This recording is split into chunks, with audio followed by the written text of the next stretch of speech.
बिस्मिल्लाहिर्रहमानिर्रहीम। अस्सलाम वालेकुम। बेटा आज हम डिस्कस करेंगे कॉर्नट हीट इंजन और इसके साथ सेकंड लॉ ऑफ थर्मोडायनामिक्स। हम स्टार्ट करते हैं। तो बेटा सेकंड लॉ ऑफ थर्मोडायनामिक्स क्या है?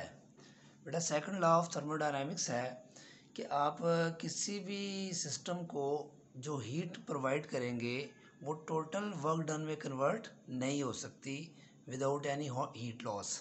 यानी कि आप फ़र्ज़ करें ये आपके सामने एफिशिएंसी लिखा हुआ है eta is equal to W over Q one. ये क्यू वन क्या है? इनपुट जो आप सिस्टम को प्रोवाइड करते हैं, और ये डब्ल्यू क्या है? आउटपुट। तो ये जितनी इनपुट आप देंगे उतना ही वर्क डन हासिल आप नहीं कर सकते। इसमें कोई ना कोई हीट लॉस ज़रूर होगा, जो कि हमारे पास ये Q2 क्या है? Heat loss. ठीक है, ये Q1 ही इनपुट है और वर्क डन में से कहता है वर्क डन कितना होगा? Q1 में से Q2 माइनस कर दें तो इतना वर्क डन होगा। तो ईटा किसके बराबर आएगा? 1 माइनस Q2 ओवर Q1, क्योंकि ये इससे डिवाइड हो जाएगा जब सेपरेट करेंगे। तो 1 माइनस Q2 ओवर Q1। अगर 100% एफिशिएंसी निकालना चाहते हैं तो इसको 100 से मल्टीप्लाई करेंगे। अगर Q2 ज़ीरो हो जाए बेटा, then eta will be 100%, which is not possible. तो यही जो बात की थी कॉर्नेट, सैडी कॉर्नेट ने, उसने एक हीट इंजन डिज़ाइन किया था, साइक्लिक प्रोसेस डिज़ाइन किया था, और उसने कहा था कि 100% इनपुट से आप वर्क डन हासिल नहीं कर सकते, हीट लॉस इसमें लाजमी होता है। उसने एक साइक्लिक प्रोसेस डिज़ाइन किया जिसमें उसने कहा कि ये ऐसा साइक्लिक प्रोसेस है, ये ऐसा इंजन मैंने डिज़ाइन किया है जिससे आप मैक्सिमम एफिशिएंसी हासिल कर सकते हैं, लेकिन वो एफिशिएंसी 100% नहीं हो सकती। लेकिन इसके अलावा कोई ऐसा इंजन नहीं है, ये ऐसा प्रोसेस आप नहीं बना सकते जिसमें आप जितनी मैंने हीट जो एफिशिएंसी के साथ इंजन से जो है वो वर्क डन हासिल किया है, कोई और इंजन भी ऐसा कर सके। तो इस प्रोसेस को जो है वो उसने कार्नट हीट इंजन का नाम दिया। उसमें उसने क्या किया? उसने एक जो है वो एक सिलेंडर डिज़ाइन किया, एक साइक्लिक प्रोसेस डिज़ाइन किया। जैसे कि आपके सामने ये उसने 4 प्रोसेस उसमें किए, ए से बी जो है वो आइसोथर्मल एक्सपेंशन, फिर उसके बाद जो एडियाबैटिक एक्सपेंशन, ये फिर इसी तरह इसको रिपीट किया, आइसोथर्मल कंप्रेशन, और फिर चौथा स्टेप उसने किया एडियाबैटिक कंप्रेशन। तो इसने 4 प्रोसेस किए और चारों प्रोसेस का वर्क डन कैलकुलेट किया। तो वर्क डन उसने फिर देखे पहले हम कैसे करते हैं work done from A to B, isothermal expansion. बेटा मुझे जो पहला लेक्चर लिया था इंट्रोडक्शन का, उसमें ये मैंने सारे स्टेप्स आपको करवा दिए थे, मुझे पता था कि ये बाद में यूज़ होने हैं। और दूसरा जो इंट्रोडक्शन का लेक्चर था मोलर हीट कैपेसिटी वाला, उसमें भी हमने ये स्टेप्स किए हुए हैं। समझ लें 19 स्टेप्स को इकट्ठा कर दें तो हीट इंजन का ये पूरा टॉपिक तकरीबन हमारा हो जाएगा। थोड़ी सी अंडरस्टैंडिंग को हमने डेवलप करना है। फ़र्ज़ करें बेटा ए पॉइंट पर जो है वॉल्यूम उसका V1 है और उसका टेम्परेचर T1, और इसका जो B पॉइंट तक हम उसको लेके जाते हैं, एक्सपेंड करते हैं, V2 वॉल्यूम उसका हो जाता है, लेकिन टेम्परेचर हम उसका सेम रखते हैं। आइसोथर्मल प्रोसेस है ना, तो टेम्परेचर उसका सेम रखते हैं, यानी कि D is equal to DQ plus TW। ये कहाँ से आया? फर्स्ट लॉ ऑफ थर्मोडायनामिक्स से। As delta T is equal to zero. क्यों? क्योंकि टेम्परेचर तो चेंज नहीं हो रहा। बेटा जब टेम्परेचर ही चेंज नहीं होगा तो सिस्टम की इंटरनल एनर्जी में भी कोई चेंज नहीं आएगी।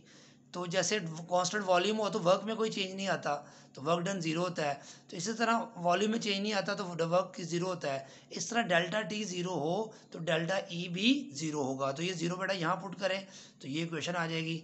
अब D you Q delta W उधर ले जाए माइनस टी डब्ल्यू। ठीक है, ये इक्वेशन आ गई इस तरह। अब इस डब्ल्यू को क्या कहते हैं? Work done A to B. अब वर्क की क्या वैल्यू होती है? P delta V. अब ये माइनस इक्वेशन से आया है, ये work done by the system वाला माइनस नहीं है, वो माइनस बाद में लगाएंगे। इसको हम कहते हैं work done by the system. ये माइनस इक्वेशन का है, या ये कह लें ये माइनस इक्वेशन का, ये माइनस वर्क डन का है, बाय द सिस्टम का है। तो ये माइनस माइनस बेटा क्या हो जाएगा? प्लस। अब पी की वैल्यू क्या होती है? N R T over V D V. ये मैं पहले आपको सारी कैलकुलेट करवा चुका हूँ इंट्रोडक्शन के लेक्चर में, work done in isothermal expansion. तो डब्ल्यू ए बी क्या आ जाएगा? Q1, यही डब्ल्यू ए बी है, Q1 equal to N R T one. ये टी की जगह हमने T1 क्यों लिख दिया? क्योंकि यहाँ हमने T1 लिया है। लॉग ऑफ V2 और V1 कहाँ से आया बेटा? 1 ओवर V की इंटीग्रेशन क्या होती है? Natural log of V upper limit minus lower limit, ये हो जाएगा log of V2 over V1। तो इसको हम कह देंगे work A to B, first step. फिर बेटा उसको क्या करेंगे? एडियाबैटिकली उसने एक्सपेंड किया from B to C। Adiabatically expand करने का बेटा क्या मतलब है कि अब एक्सपेंशन तो होगी लेकिन हीट सिस्टम के अंदर ना दाखिल होगी ना बाहर निकलेगी। तो इसका मतलब है कि वो जो एडियाबैटिकली सिस्टम एक्सपैंड हुआ वो किस तरह हुआ है, किस एनर्जी से हुआ है? तो बेटा वो at the cost of internal energy होगा, यानी कि सिस्टम को मिल नहीं रही फिर भी एक्सपैंड हो, ये कैसे पॉसिबल है?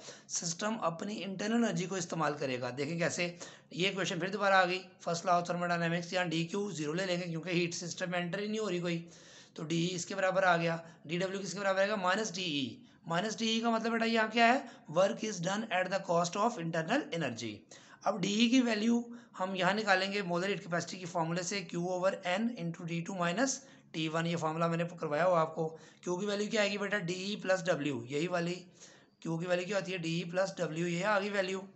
अब यहाँ पे क्योंकि वॉल्यूम कांस्टेंट है तो वर्क क्या हो जाएगा बेटा? जीरो, तो ये डब्ल्यू जीरो पुट कर दिया, तो यहाँ जब जीरो पुट करेंगे तो हमारे पास डी ई किसके बराबर आएगा? C V into N into delta T, तो डी ई किसके बराबर आ गया? N C V delta T, इधर आ जाएगा फ्रॉम इक्वेशन 2, ये इक्वेशन 2 है, तो डी ई की वैल्यू ये वाली जो है बेटा इस इक्वेशन में पुट कर देंगे तो डब्ल्यू हमारे पास आ जाएगा B C minus N C V delta T.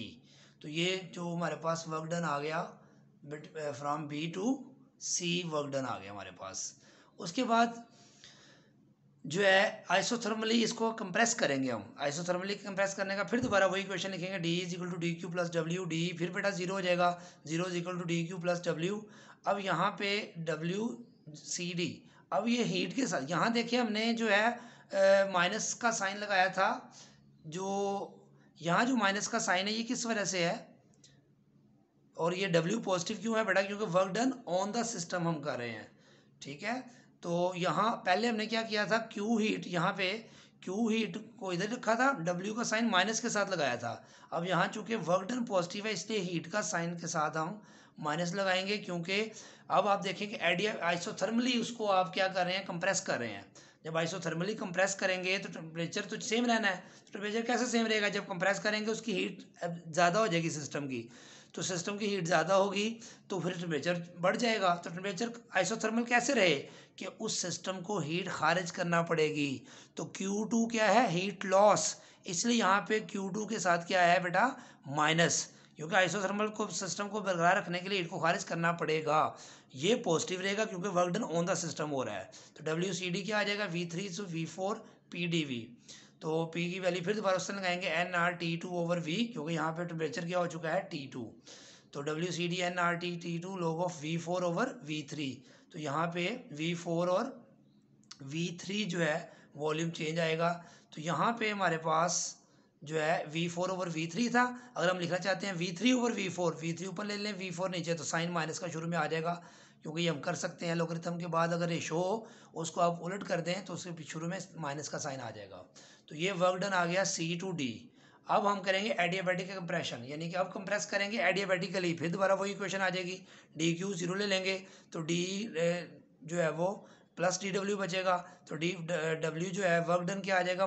Delta E के बराबर माइनस, ये उधर जाकर माइनस हो जाएगा, minus C V T one minus T two होगा, क्योंकि टी वन जो है यहाँ टी वन है यहाँ टी टू है, तो T one minus T two करेंगे, फिर इसको T two minus T one पहले कर देंगे, तो फिर माइनस बाहर आएगा, तो माइनस माइनस क्या हो जाएगा बेटा? प्लस हो जाएगा, तो ये वर्क डन आ गया डी ए। अब बेटा ये टोटल जो वर्क डन हमारे पास आए हैं इसमें आप देख रहे हैं कि साइन के हवाले से आपको थोड़ा सा मसला हो सकता है, लेकिन उसको बार बार ज़हन में रखें, कहीं भी हम वर्क डन पॉजिटिव ले रहे होते हैं, कहीं वर्क डन हम नेगेटिव ले रहे होते हैं। यहाँ हीट सिस्टम को दी जा रही थी तो यहाँ हीट को पॉजिटिव लिया, वर्क को नेगेटिव लिया, यहाँ हीट सिस्टम से खारिज हो रही है, यहाँ इसको नेगेटिव लिया और इसको पॉजिटिव लिया। तो ये चीज़ें आपने देखना है, ये साइन कन्वेंशन है, इसको हम ज़रूरत के मुताबिक जो है वो चेंज कर सकते हैं। तो ये आपने इसलिए परेशानी होना, असल हमें आपका मैथमेटिकल स्टेप्स इसको याद करें, प्रैक्टिस करें और पेपर के लिए तैयार करें। अब ये तमाम वर्क डन हमारे पास आ गए हैं, 1 2 3 और ये 4 वर्क डन आ गए हैं। टोटल वर्क डन हमने सबको ऐड कर लेना है, A B B C C D और D A, तो सारी वैल्यूज़ ये 1 2 3 4 वैल्यूज़ को जमा करें बेटा, ये वैल्यू, ये वाली वैल्यू और ये वाली वैल्यू कैंसिल हो जाएगी, ये दो बच जाएंगी।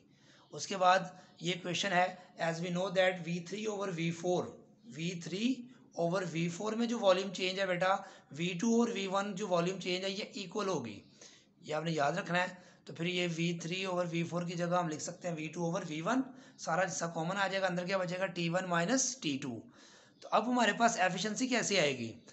जो टोटल वर्क डन आया हमारे पास ये, और Q1 हीट किसके बराबर थी, जो टोटल इनपुट इसके बराबर थी। इसको नीचे डिवाइड कर देंगे तो हमारे पास क्वेश्चन क्या आएगी, n से कट जाएगा, r से कट जाएगा, और log ऑफ V2 और V1 log ऑफ V2 और V1 से कट जाएगा, खाली बचेगा T1 minus T2 over T1, T1 minus T2 over T1 आ जाएगा, 1 minus T2 over T1, 1 minus Q2 over Q1। तो बेटा ये वही एक्सप्रेशन बन गया जो शुरू में हमने बात की थी।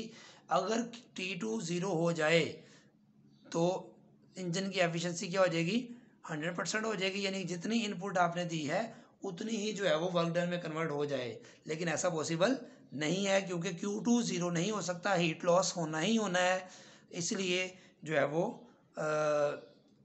इसको हम कहते हैं कि कोई भी इंजन ऐसा आप कंस्ट्रक्ट नहीं कर सकते जो आपको 100% एफिशिएंसी दे, इसमें हीट लॉस लाजमी होना होता है, ये इम्पॉसिबल है। सेकंड लॉ ऑफ थर्मोडायनामिक्स की स्टेटमेंट्स आप बुक से आप देख सकते हैं, 3-4 लिखी होंगी, मैंने उस पर ज़्यादा थ्योरेटिकल काम है वो आप पढ़ सकते हैं। सिंपल सी बात है कि बात को बार बार किया हुआ है कि हीट को आप सिस्टम को जो भी प्रोवाइड करेंगे उससे 100% आप आउटपुट हासिल नहीं कर सकते without any loss of heat.